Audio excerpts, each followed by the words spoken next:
Due to specific torque capacities, lengths, and other important safety aspects, you should never use other brands of augers on your Dandy Digger. Dandy Digger augers are designed to work with the machine's output power and auger speed.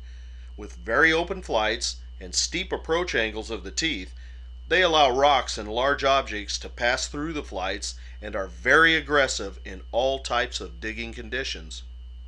Like any other augers though, if you don't change the teeth often enough, you will cause a great deal of wear on the auger. All of our augers are designed so that the main number 60 tooth sticks out and cuts a half an inch beyond the flight of the auger. So when the corner of the tooth wears down approximately a half an inch, it's time to turn the tooth over. Be sure your power section's locked, both engines turned off, and your loader is on the ground. Grab your wiper bar and rotate your auger until the tooth you're changing is easily accessible. With your gloves and safety glasses on, place your punch in the back side of the pocket on the tooth and punch the tooth out of the pocket. You'll notice that the shank of the tooth is tapered in both directions. The inside of the pocket is tapered in the same manner, and this causes the tooth to lock solid into the pocket. With the tooth not being able to move in the pocket means the pocket will almost never wear out. The small piece of rubber is only used to hold the tooth in place. So if when reversing the auger the taper lock of the tooth gets knocked loose, the tooth won't fall out of the pocket. In most cases, you can't use the second side of your tooth as long as the first, and this is because it wore down a small percentage with the first side. Now both sizes of flat teeth remove and install the same. With your safety glasses on, insert the tooth back into the pocket with the unused side outward and drive it in place until solid using a soft face hammer. To change your pilot bit, simply remove the bolt holding it on and remove the used pilot bit. Install a new pilot bit and tighten the bolt. Replace the pilot bit as needed, and especially if you get into tough digging. The harder the ground is, the better the teeth you should be using. To change a roller tooth, be sure the groove in the tooth is clear of dirt. Then, insert your roller tooth tool fully into the groove with the button side up. With your safety glasses on, continually push against the tool to hold it from slipping out of the groove and hit the button with your hammer to remove the tooth. To install a tooth, be sure your safety glasses are on and insert the shank of the tooth into the pocket. Place the button of the tool directly over the end of the tooth and hit the tool with your hammer to snap the tooth in place. Before using a rock head, always be sure that all teeth spin freely. Roller teeth rotate while you're digging. If they stop rotating during the digging process, they will get flat spots worn on them. Once a tooth has a flat spot, replace it. Remember, proper maintenance will keep your teeth rotating. That's why each time you're finished using your rock head, check that all your teeth rotate freely. Now it may be necessary to remove and reinstall a sticky tooth to free it up. Lubricate each with WD-40 or a similar product at each end of the pocket and then rotate them to work it in. Now you'll need to change the teeth whenever they become rounded or dull. It's very important to use new sharp teeth on your toughest digging. Here's an example.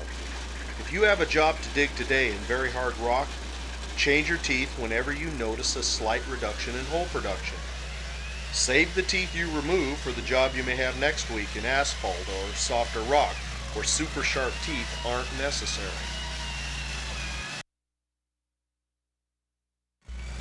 The amount of auger maintenance required is greatly affected by the operator. Whether you're digging dirt or rock, the longer the auger is in the ground, the more revolutions the auger makes, the more wear is being accumulated. This is why the techniques shown in this video program are so important. The other major factor in auger wear is not changing your teeth often enough. However, even if you change your teeth as often as you should, you're still going to have some auger wear, especially if you frequently have tough conditions. Now the first section of your auger to wear will be from the pocket to about halfway around the first flight. If you keep a close eye on this area, you'll be able to notice when the hard surface material is wearing off. The hard surface material has a brighter silver color to it than the auger flight itself. Once the hard face material is wore thin or off, immediately weld more on. If you don't, your auger will wear to an oval shape and taper from top to bottom. Neither an oval nor tapered auger digs or cleans holes efficiently at all. To check your auger's size and shape, use a tape measure and start at the top. Get a measurement from the center tube out to the edge of the flight. Then do this all the way around and all the way down to the teeth. If any place is less than this measurement, your auger is worn. 3/16 to 1/4 of an inch is the absolute maximum difference you should allow. If you have to build your auger back up to size, never allow any amount of oversize. Never allow your standard or roller tooth pockets to wear thinner than 3/16 of an inch thick. If you plan out your job when you show up, you can save a lot of time and hassle. Just carry the small assortment of tools, some extra shear pins, and whatever type of spare teeth you feel you'll need to complete the job, so you won't have to go running back to your truck to get something. There is a toolbox located under your seat to neatly store these items: safety glasses, a 12-inch adjustable end wrench, a 22 to 24 ounce ball peen hammer, a model 10WR vice grip pliers, a 2-pound soft-faced hammer, a 1/4-inch long tapered drift punch, a 9/16 open end and box end wrench, a 3/4-inch open end box end wrench, and a flat screwdriver medium size. With the tools listed, you'll be able to make adjustments to your machine if necessary, change teeth, or even install options onto your machine. For safety and production reasons, use only Dandy Digger augers on your machine. The number 60 tooth is worn out when the outside cutting edge is worn a 1/2 inch from that of a new tooth. Worn out teeth and a lack of auger maintenance cause augers to wear tapered and out of round. Neither will dig or clean holes efficiently at all. Always check that your roller teeth are free to rotate before digging.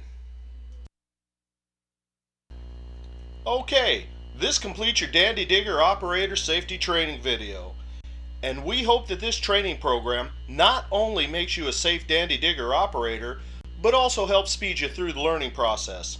And please feel free to refer back to any portion of this program if you seem to be having difficulty in that particular area. And if you have any further questions, feel free to give us a call. Again, we'd like to thank you for purchasing one of our machines and welcome you to the Dandy Digger family.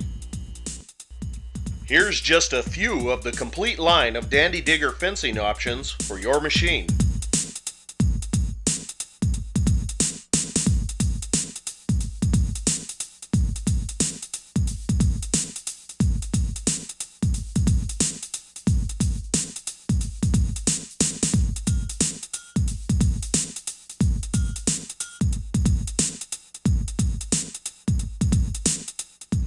Using these options, you'll get more fence installed in less time with less labor, which makes you more profit.